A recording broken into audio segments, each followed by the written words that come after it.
মানুষ মনে করে সম্পদের কারণে মানুষ দামি হয়, অর্থবিত্তের কারণে দামি হয়। এজন্য মানুষ এর পিছনে ছুটে চেষ্টা করে, ডান হাত বাম হাত, বৈধ অবৈধ, নীতি দুর্নীতি সবকিছুকে একাকার করে দিয়ে চেষ্টা করে সম্পদশালী হওয়ার জন্য। সম্পদ হয়ে গেলে আমি দামি হয়ে যাব। আল্লাহ রাব্বুল আলামিন যুগে যুগে দেখিয়েছেন, আপনাদেরকেও শুনিয়েছি, আপনারাও জানেন, নিজেরাও জানেন। কারণের সম্পদ দেখে মানুষ আকাঙ্ক্ষিত ছিল তার মতো হওয়ার জন্য। পরবর্তী দিনে কারণের নির্মম পরিণতি দেখে এই সম্পদ থেকে মানুষ মুক্ত আছে, এই মুক্ত থাকাটাকে সে তার আল্লাহর নিয়ামত হিসেবে গণ্য করে শুকরিয়া আদায় করেছে। এই এখনকার কালে কালে আল্লাহ তাআলা দেখিয়েছেন, শুনিয়েছেন। এখনকার সময়েও আমরা কিছু কিছু ঘটনা শুনতে পাচ্ছি, দেখতে পাচ্ছি, পড়ছি, খবরে আপনারা পাচ্ছেন। এক একজন লোক এদেশের যারা সম্মানিত মুসলমান সমাজের মুসলমান নেতৃবৃন্দ হিসেবে সম্মানিত আসনে সমাসীন ছিল, তারা আজকে মুশরিকের অমুসলিমের আশ্রয় প্রার্থী হয়ে প্রতিদিন এক একজনের এক একটা, যতটুকু সংবাদ মাধ্যমে জানা যাচ্ছে, প্রতিদিন 10,000 20,000 দিন প্রতি টাকা দিয়ে দিয়ে তারা সেখানে আশ্রয় প্রার্থনা করছে। তাও তো কেউ কেউ যাচ্ছে, কেউ কেউ যাওয়ার পথে শেষ হয়ে যাচ্ছে। এরকম শেষ হয়ে যাওয়া একজন মানুষের কথা আমরা শুনতে পেলাম, পড়লাম, কি পেলাম? যখন তার মৃত্যু হয়ে গেল, সে সামাজিকভাবে দেশে একজন সম্মানিত ব্যক্তি ছিল, যখন সে মৃত্যু বরণ করল, তার ব্যাপারে সংবাদ আসলো কি যে সে তার কাছে $2 কোটি ছিল, $2 কোটি টাকা, $2 কোটি নিয়ে গিয়েছে। স্বাভাবিক কথা নয়। একটা সমাজ, একটা দেশের জন্য $2 কোটি কত বড় অ্যাসেট একটা ব্যক্তির কাছে। কিন্তু এই সম্পদ তার কি কাজে আসে, তার কি ফায়দা বসে? এই জন্য মুহতারাম মুসলিমিন কিরাম, আল্লাহ রাব্বুল আলামিন আমাদেরকে সময় সময় এগুলা কোরআনে শুনিয়েছেন, ঘটিয়ে ঘটিয়ে দেখান যে এই সম্পদ সম্মানের বাহন নয়, বাহক নয়, কারণ নয়। হয়তো কিছু সময় মানুষ দেখে, এই দেখাটা মরিচিকা, ধোঁকা, সামান্য সময়ের একটা ধোঁকা মাত্র। স্থায়ীভাবে সম্পদ সম্মানের কারণ নয়।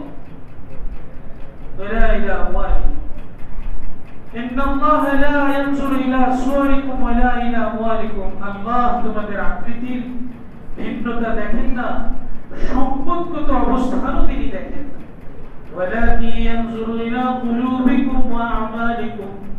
আল্লাহ তাআলা যেটা দেখেন, মানুষের দেহের মাঝে সবচেয়ে দামি অঙ্গ কলব, অন্তর, আত্মা। এই অন্তরটা কিভাবে পরিচালিত হচ্ছে, অন্তরের মাঝে কি লালন করছে, এটা আল্লাহ দেখেন। আর এই কলব যেটা ধারণ করে, ওই অনুপাতে মানুষের দেহ আমল করে, সে আমলটাকে আল্লাহ তাআলা দেখেন। সেই অন্তর, কলব এবং আমল অনুপাতে আল্লাহর কাছে মানুষ সম্মানিত এবং অসম্মানিত হয়, দামি এবং বেদামি হয়, পুরস্কার বা শাস্তির জন্য বিবেচ্য হয়। মানুষের অন্তর এবং আমলের ভিন্নতা অনুপাতে। মুহতারাম মুসলিমিন কিরাম, আল্লাহ রাব্বুল আলামিন আমাদের জীবনে এই অন্তর্গত এবং আমলগত উন্নতি যেন আমরা সাধন করতে সক্ষম হই, আমাদের জন্য সহজ হয়, সহজতর সোজা রাস্তাকে প্রদর্শন করার জন্য, পথ দেখাবার জন্য সর্বকালের সর্বশ্রেষ্ঠ মানুষ মুহাম্মদুর রাসূলুল্লাহ সাল্লাল্লাহু আলাইহি ওয়াসাল্লামকে আল্লাহ তাআলা আমাদের কাছে নবী রূপে, আদর্শ ব্যক্তি রূপে আল্লাহ তাআলা প্রেরণ করেন। ঐতিহাসিকগণের মতের বিভিন্ন ভিন্নতা ভিন্নতা থাকলেও অধিকাংশের মতে তিনি এই মাসে রবিউল আউয়াল মাসে তিনি জন্ম লাভ করেন। যেই ধারাবাহিকতায় আমরা সাধারণত আমাদের এই দিন সংক্রান্ত জ্ঞান চর্চা বিবর্জিত মুসলিম জাতি, আমরা নবীর প্রতি ভালোবাসা প্রকাশ করতে গিয়ে এই মাসের 12 তারিখ নির্ধারিত, যেই তারিখে আল্লাহ নবী মৃত্যুবরণ করেছেন এটা নির্ধারিত, কিন্তু জন্মটা নির্ধারিত নয়। জন্মের ব্যাপারটা দ্বিধান্বিত, বিভিন্ন মত রয়েছে। এত সত্ত্বেও এই মাসের এই 12 তারিখ একটা মুসলমানদের একটা বিশেষ গোষ্ঠী, বিশেষ দল নবীর প্রতি ভালোবাসা প্রকাশ করতে গিয়ে আমরা সকল ঈদের শ্রেষ্ঠ ঈদ ঈদ মিলাদুন নবী নামে একটা ঈদ প্রস্তুত করেছি, তৈরি করেছি এবং উৎসব আকারে আমরা পালন করে থাকি। যেই ব্যাপারে না কোরআনে কারিমে আমাদেরকে কোনো দিক নির্দেশনা দিয়েছে না হাদিসে দিয়েছে। আল্লাহ তাআলা কোথাও এই কথা বলেন নাই, হে নবী আপনি বলে দিন আপনার জন্ম উৎসব যেই উম্মতরা পালন করবে আল্লাহ রাব্বুল আলামিন তাদেরকে ভালোবাসবে। এই কথা কোরআনে কারিমের কোথাও নাই, রাসূলের পক্ষ থেকেও এই কথা কোথাও নাই। রাসূলের জীবন দশায়ও তিনিও করেননি, এবং ওনাকে ভালোবাসার ক্ষেত্রে সবচেয়ে পরীক্ষিত সঙ্গী যারা ছিল হযরত সাহাবা আজমাইন, যাদের ব্যাপারে আল্লাহ নবী নিজে বলেছেন সমগ্র জগৎবাসীর পক্ষ থেকে বিশেষভাবে আল্লাহ রাব্বুল আলামিন আমার সাহাবীদেরকে আমার জন্য সঙ্গী হিসেবে নির্বাচন করেছেন। তাদের মধ্য থেকে 4 জন আবু বকর, ওমর, ওসমান, আলীকে আল্লাহ তাআলা আমার জন্য নির্বাচন করেছেন। আল্লাহ রাসূল যাদের ব্যাপারে এই কথা বলেছেন রাসূলের জীবন দশায় তারাও রাসূলের ভালোবাসা প্রকাশার্থে এই নির্ধারিত দিনে হাদিসে সিরাতে ইতিহাসের কোথাও খুঁজে পাওয়া যায় না যে ওনারা আল্লাহর নবীর জন্মদিন নামে কোনো এক উৎসব আয়োজনে বিশেষ কোনো ইবাদত, বিশেষ কোনো আমল, বিশেষ কোনো সংস্কৃতির চর্চা, বিশেষ কোনো ভালো উত্তম কোনো আয়োজন করেছেন, এর কোনো অস্তিত্ব খুঁজে পাওয়া যায় না। কিন্তু এইটা নিয়ে আমরা একটা গোষ্ঠী অযথাই মেতে উঠি এবং যা করণীয় তার থেকে অনেক দূরে অবস্থান করি। যে আয়াতে কারিমা আমি আপনাদের সামনে তেলাওয়াত করেছি স্পষ্ট আল্লাহ তাআলা বলছেন তোমাদের জীবনকে দামি বানানোর জন্য, তোমরা দামি হওয়ার জন্য আমি আল্লাহ তোমাদের কাছে যে নবীকে পাঠিয়েছি, নবীজিকে আল্লাহ বলছেন নবীজি আপনি বলে দেন কুল ইন কুনতুম তুহিব্বুনাল্লাহ, আল্লাহর সমস্ত নিয়ামত ভোগ করে নিয়ামত প্রাপ্ত হয়ে তুমি যদি তোমার নিজেকে আল্লাহর সৃষ্টি মনে করো, তুমি যদি তোমার জীবনে যা কিছু তুমি পাচ্ছ, যত কিছুর আয়োজন তোমার জন্ম থেকে নিয়ে অদ্যাবধি এই মুহূর্ত পর্যন্ত এই সব কিছু আল্লাহর দান মনে করো, তো মনে করলে স্বাভাবিকভাবেই আল ইনসান আবদুল ইহসান, মানুষ অনুগ্রহকারীর দাস হয়। তো স্বাভাবিকভাবেই যিনি তোমার প্রতি অনুগ্রহগুলো করেছেন, যিনি তোমাকে সৃষ্টি করেছেন, যিনি তোমাকে লালন পালন করছেন, স্বাভাবিকভাবেই তুমি তাকে ভালোবাসবে, তুমি তার গুণগান করবে। এটাই দাবি, মনুষ্যত্বের দাবি। যদি তুমি এই কথার দাবি করো যে তুমি আল্লাহকে ভালোবাসো এবং এটা প্রত্যাশা করো আল্লাহ তোমাকে ভালোবাসো, তাহলে আমি নবী মুহাম্মদুর রাসূলুল্লাহ সাল্লাল্লাহু আলাইহি ওয়াসাল্লামের জীবন আদর্শকে তুমি অনুসরণ করো। ব্যক্তি জীবনে খাদ্যের ক্ষেত্রে, পানি পান করার ক্ষেত্রে, বসার ক্ষেত্রে, উঠার ক্ষেত্রে, ঘুমানোর ক্ষেত্রে, ঘুম থেকে জাগার ক্ষেত্রে, পোশাক পরিধানের ক্ষেত্রে, ব্যবসার ক্ষেত্রে, চাকরির ক্ষেত্রে, রাষ্ট্র পরিচালনার ক্ষেত্রে, সংসার পরিচালনার ক্ষেত্রে, মা বাবার অধিকার, সন্তানের অধিকার, স্ত্রীর অধিকার, স্বামীর অধিকার, প্রত্যেকটা অধিকার প্রদানের ক্ষেত্রে মালিকের অধিকার, শ্রমিকের অধিকার, এই সমস্ত ক্ষেত্রে আমি নবীর একটা আদর্শ আমি তোমাদেরকে দিয়ে যাচ্ছি। এই আদর্শের অনুসারী যদি তুমি হও তো আল্লাহ রাব্বুল আলামিন ঘোষণা দিচ্ছেন ইউহিব্বুকুমুল্লাহ, আল্লাহ তাআলাও তোমাদেরকে ভালোবাসেন, আল্লাহ তোমাদেরকে পছন্দ করে নেবেন, তুমি যেই বর্ণেরই হও আর যেই পরিমাণ সম্পদের অধিকারী হও না। ويغفر لكم ذنوبكم جميعا, এবং আল্লাহ তাআলা তোমাদের সমস্ত গুনাহকে আল্লাহ তাআলা মাফ করে দেন যদি কিনা তোমরা নবীর সুন্নতের অনুসারী হও, আদর্শের অনুসারী হও। মুহতারাম মুসলিম ইকরাম, আল্লাহ রাসূল নবী এবং সাহাবীদের পরিচয় আমাদের তো সময় একদমই কমই আসছে, অল্প সময় আছে। এক আয়াতের মধ্যে আল্লাহ তাআলা বলেছেন 26তম পারা, যে আয়াত আমি তেলাওয়াত করেছি, এই আয়াতের শানে নুজুল সংশ্লিষ্ট একটা ঘটনাও আসছে। হুদায়বিয়ার সন্ধির প্রকালে কুরাইশরা যখন আল্লাহর নবীর কাছে প্রতিনিধি পাঠালেন এই সন্ধিপত্র চুক্তিপত্র লিখার জন্য,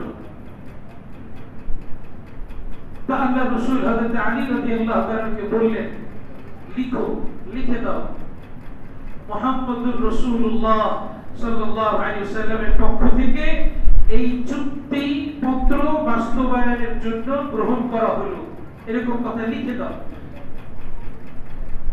তাহলে আলী রাদিয়াল্লাহু তাআলা লিখতে গেলেন, কুরাইশদের প্রতিনিধি সুহাইল ইবনে আমর সে বাধা দিল, দাঁড়া, যদি আপনাকে মুহাম্মদুর রাসূলুল্লাহ আপনাকে আল্লাহর নবী হিসেবে মেনেই নেই তাহলে তো আপনার সাথে আমাদের এই সন্ধির প্রয়োজন হয় না, আমরা তো আপনাকে আল্লাহর নবী হিসেবে মানি না, নাউযুবিল্লাহ। অতএব মুহাম্মদুর রাসূলুল্লাহ এই কথা লেখা যাবে না, মুহাম্মদ ইবনে আব্দুল্লাহ লেখেন। দেখেন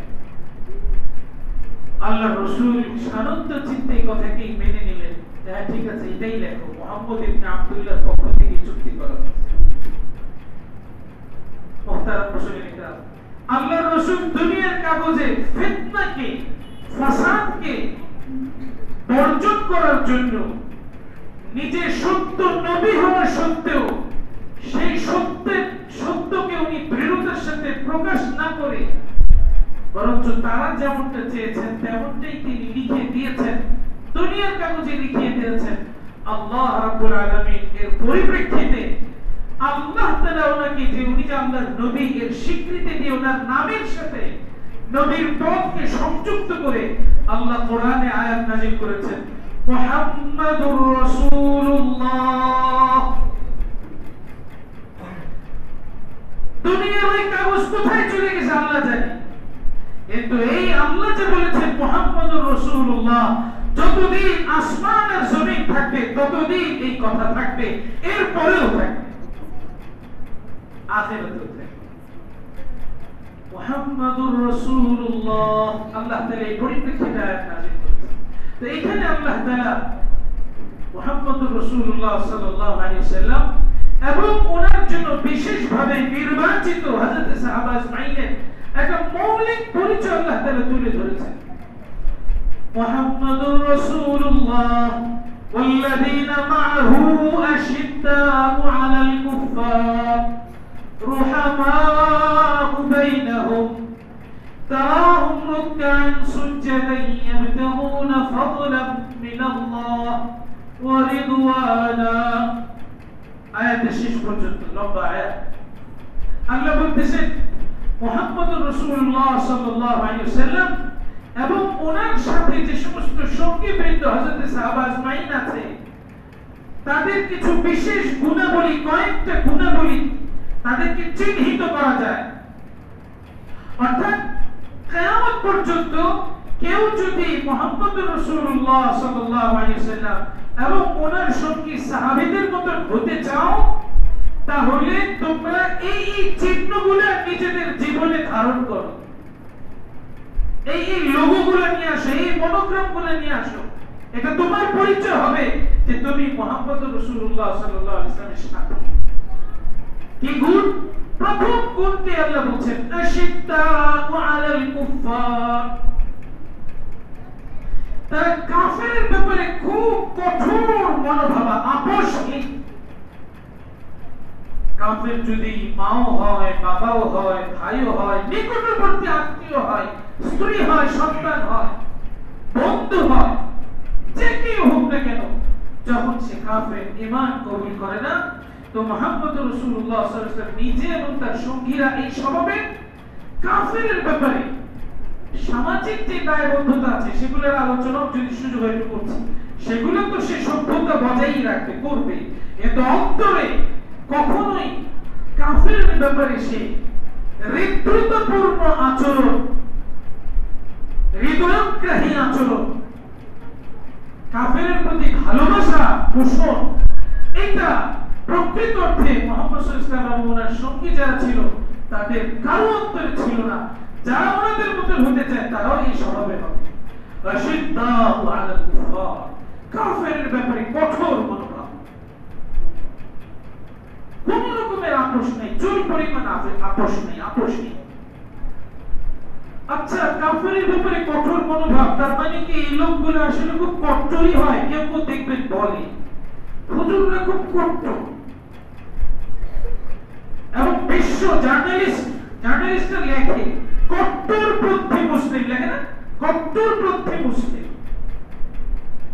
তার মানে মুসলমানের মাঝে ডিভাইড করে, কিছু হলো মডারেট মুসলিম, আধুনিক মুসলিম, আর এই কট্টরপন্থী, মৌলবাদ ইত্যাদি ইত্যাদি নানা অভিযোগে, নানা রকমের কুযুক্তিপূর্ণ সম্ভাষণে সম্বোধন করে।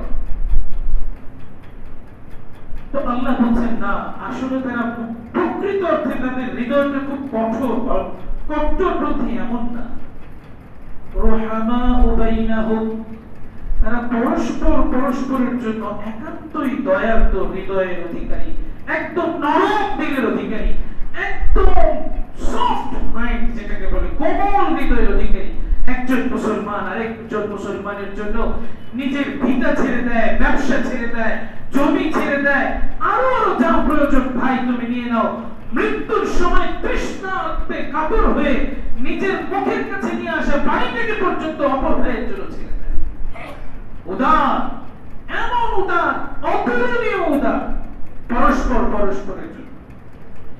তারাহুম রুকআন সুজদান ইয়াবতাগুন, তাদের আরেকটা পরিচয়, তারা একান্ত দুনিয়াবী কিছু ব্যস্ততার জন্য কিছু সময় হয়তো ব্যবসা বাণিজ্যে, কৃষিকাজে ব্যয় করে, অধিকাংশ সময় আপনি তাদেরকে দেখতে পাবেন নামাজের অবস্থায়, হয় রুকুতে নয় সিজদায়।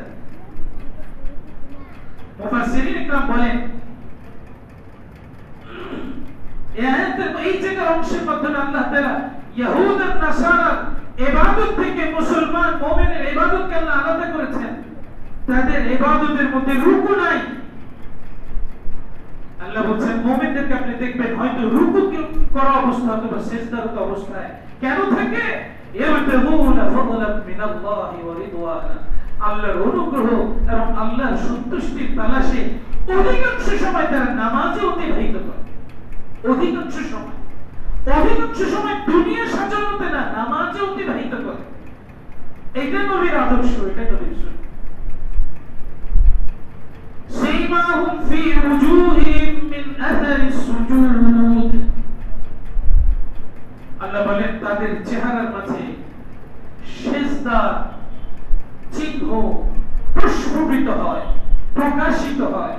মুফাসসিরিন বলেছেন সিজদার দ্বারা যে কপালে একটা কালো দাগ হয়, কারো দুইটা তিনটা একটা হয়, এইটা এখানে উদ্দেশ্য না, বরঞ্চ যে যত বেশি সিজদা করে, নামাজ পড়ে, তার চেহারায় এক ধরনের নূর, আলো প্রকাশিত হয়।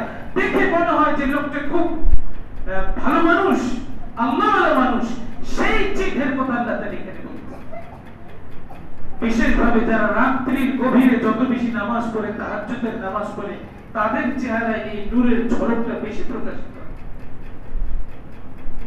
যালিকা মাসালুহুম ফিত তাওরাহ, আল্লাহ বলেন তাদের এই উপমাটা, এই দৃষ্টান্তটা, এই গুণাবলীর আলোচনা তাওরাত কিতাবে করা হয়েছে। ওয়া মাসালুহুম ফিল ইনজিল, ইনজিলের মধ্যে একটা আরেকটা মুসলমানদের আরেকটা পরিচয়, আরেকটা উপমা আল্লাহ তাআলা দিয়েছেন। সেটা কি? আল্লাহ রাব্বুল আলামিন বলেন এখানে কাযাবইন আখরাজা শাক্কাহু ফাআযারাহু ফাস্তাগলাযা ফাস্তাওয়া আলা সুকিহি ইউজিবু যুররা লিয়াগীযা বিহিমুল কুফার। তাদের উদাহরণ এমন, একটা কৃষক যেমন ছোট্ট বীজ বপন করে চারা ছিটায়, বীজ ছিটায়, ওখান থেকে ছোট্ট একটা চারা বের হয়। কাযাবইন আখরাজা শাক্কা, ছোট্ট একটা চারা বের হয়, অর্থাৎ প্রথমে খুব দুর্বল আকারে বের হয়।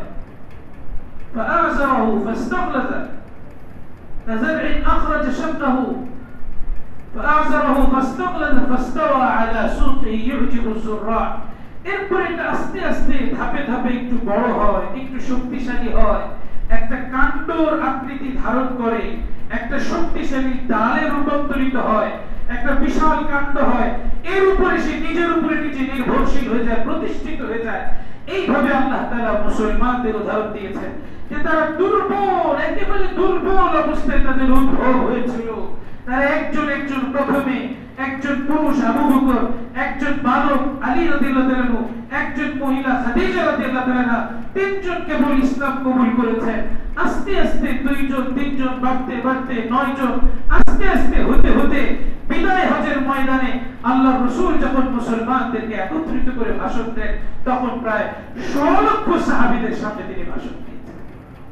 তো আল্লাহ তাআলা বলছেন যে তারা ছোট্ট ক্ষুদ্র ওই চারা গাছ থেকে শুরু করে একটা কাণ্ডের আকৃতি ধারণ করলে ওই কৃষক যেমন ওই কাণ্ডটা থেকে খুশি হয়, হ্যাঁ আমি এটা বেঁচে দিয়েছিলাম, আজ এটা কত বড় গাছ হয়েছে, ঠিক তাদের এই দৃশ্য দেখে আল্লাহ খুশি হন। পাশাপাশি কি হয়, লিয়াগীযা বিহিমুল কুফার, কাফেরের অন্তরে জ্বলনের সৃষ্টি হয়। মুসলমানের স্বনির্ভরতা দেখলে, মুসলমানের উন্নতি দেখলে কাফেরের অন্তরে জ্বলনের সৃষ্টি হয়। অর্থাৎ এই আয়াতের দ্বারা আল্লাহ বোঝাচ্ছেন মুসলমানদের বৈষয়িক উন্নতি, সামগ্রিক উন্নতি, জাতিগত উন্নতি, অর্থনৈতিক উন্নতি, শিক্ষাগত উন্নতি, রাষ্ট্রীয় উন্নতি, যে কোনো ধরনের উন্নতি, যে উন্নতি কাফেরের অন্তরে জ্বলনের সৃষ্টি হয়, এটা আল্লাহর কামনা। আল্লাহ চান মুসলমান এমন উন্নত করুক যাতে কাফেরের অন্তরে জ্বলনের সৃষ্টি হয়। লিয়াগীযা বিহিমুল কুফার। وعد الله الذين آمنوا وعملوا الصالحات منهم مغفرة وأجرا عظيما। আল্লাহ তাআলা ওয়াদা করতেছেন যারা ঈমান নিয়ে আসবে আর এই নেক আমল করবে, ইত্যাদি ভালো ভালো আমলগুলো, এই গুণগুলো যাদের মধ্যে দেখা দিবে, আল্লাহ ওয়াদা করতেছেন যে আল্লাহ তাআলা তাদের সকলকে ক্ষমা করে দিবেন, জানা অজানা ছোট বড় গুনাহগুলো আল্লাহ মাফ করে দিবেন, এবং আল্লাহ তাআলা মহা পুরস্কার দ্বারা তাদেরকে পুরস্কৃত করবেন।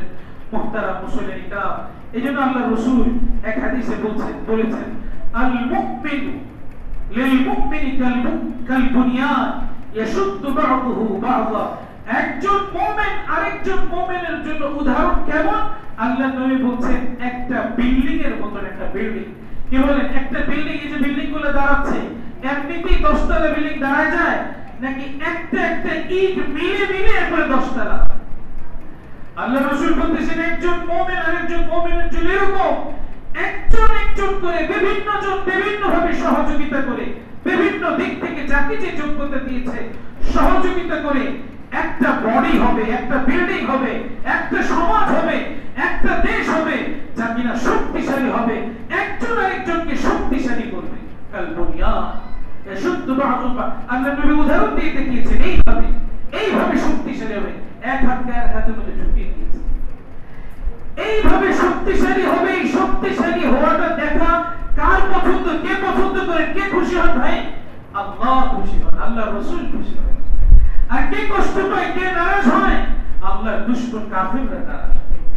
অতএব মুমিনদের এই ভালোটা যারা চায়, আল্লাহর খুশি যারা চায়, তারা একজন আরেকজনের মুমিনের হিতকামনাকারী হয়। আর যারা কিনা এর বিপরীতে অজ্ঞতার কারণে যদি এতদিন করে থাকে তো তওবা করুক, নচেত যারা কিনা এর বিপরীতে করে যদিও সে নামের মুমিন হয় কিন্তু আল্লাহর দৃষ্টিতে সে কাফির বা মুনাফিকের কাতারে পৌঁছে যায়, ঠিক না? মুসলমানের আড়ালে ক্ষতির চিন্তা। মুহতারাম মুসলিম ইকরাম, আল্লাহর রাসূলের একটা হাদিস আমি পড়েছিলাম যে হাদিসের আলোকে আলোচনা করতে গেলে আমার কমসে কম সংক্ষিপ্ত আলোচনা করলেও আরো আধা ঘন্টা লাগবে। আমার নির্ধারিত সময় চলে আসছে, ইনশাআল্লাহ সামনের জুমা আছে। তো ইনশাআল্লাহ আমরা এই কথা সংকল্প করি যে আমরা রাসূলের প্রকৃত ভালোবাসা হচ্ছে রাসূলের জীবনকে অনুসরণ করা, জীবন আদর্শকে অনুসরণ করা, সুন্নতকে জেনে জেনে। যে হাদিসটা আমি বলেছিলাম আল্লাহ রাসূলের হাদিস, আনাস রাদিয়াল্লাহু আনহু বলতেছেন, হে বৎস, যদি তোমার সম্ভব হয় তুমি তোমার সকাল সন্ধ্যাটা এইভাবে অতিবাহিত করো, তোমার অন্তরটাকে তুমি নির্মল রাখো সকলের জন্য, সকলের জন্য তুমি অমলিন রাখো, মলিন রেখো না। কারোর প্রতি তুমি দুঃখ বিদ্বেষ, হিংসা বিদ্বেষ, দুঃখ বেদনা রাগ ক্ষোভ তোমার অন্তরে বাকি রেখো না। যদি সম্ভব হয় তুমি এইভাবে সকাল সন্ধ্যা অতিবাহিত করো। এবং জেনে রাখো এটা আমার সুন্নত, যে আমার সুন্নতকে ভালোবাসলো যেন সে আমি নবীকে, যে আমার সুন্নতকে চিন্তা করলো সে আমাকে ভালোবাসলো, আর যে আমাকে ভালোবাসলো সে কাল কিয়ামতের ময়দানে জান্নাতে আমার সাথেই থাকবে। ইনশাআল্লাহ আল্লাহ তৌফিক দিলে আগামী জুমাতে আলোচনা করব। এইজন্য মুহতারাম মুসলিম کرام, আমরা আমাদের জীবনের প্রতিটা ক্ষেত্রে নবীর সুন্নতকে যেন চিন্তা করতে পারি, এর জন্য আমরা চেষ্টা করি। আল্লাহ রাব্বুল আলামিন আমাদের সকলকে আমল করার তৌফিক দান করুন। ওয়া আখিরু দাওয়ানা আলহামদুলিল্লাহি রাব্বিল আলামিন। কবুল জুমা সুন্নাত।